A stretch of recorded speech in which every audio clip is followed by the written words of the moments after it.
minus 2 almost 3 by 2 plus minus 3 almost 2 by 6 আমাক চাৰিটা answer দিয়া আছে এই চাৰিটা এনসাৰৰ ভিতৰত যিকোনো এটা উত্তৰ হ'ব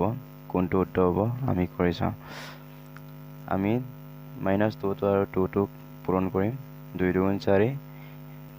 আমি এই পূৰণফলৰ পৰা 3 টো কি কৰিম যোগ কৰিম 2 2 4 কিমান হ'ব 4 plus 3 7 হ'ব minus 7 by 2 plus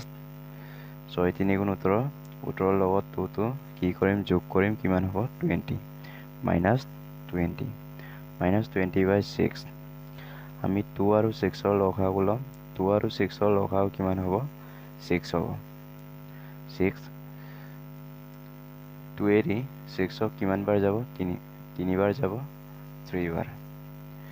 এই 3 টো আৰু -7 টো কি কৰিম পূৰণ কৰিম 7 -7 ইয়াত কি চিন আছে প্লাস চিন আছে প্লাস 6 এই 6 এৰি 6 কিমান বাৰ যাব 1 বাৰ যাব 6 এগুণ 6 ইনটু -20 লগত কি কৰিম পূৰণ কৰিম -20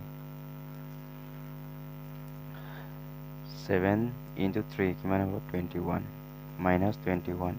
minus plus কি minus plus minus 20 20 by 6 minus 21 minus 20 minus minus কি হয় minus minus plus কিমান হ'ব 41 চিনটো কি হ'ব মাইনাস হ'ব কাৰণ ডাঙৰ সংখ্যাৰ আগতো কি আছে মাইনাস আছে -41 by 6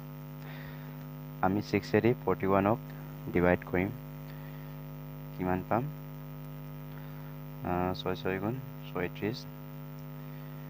কিমান থাকিব 5 6 মাইনাস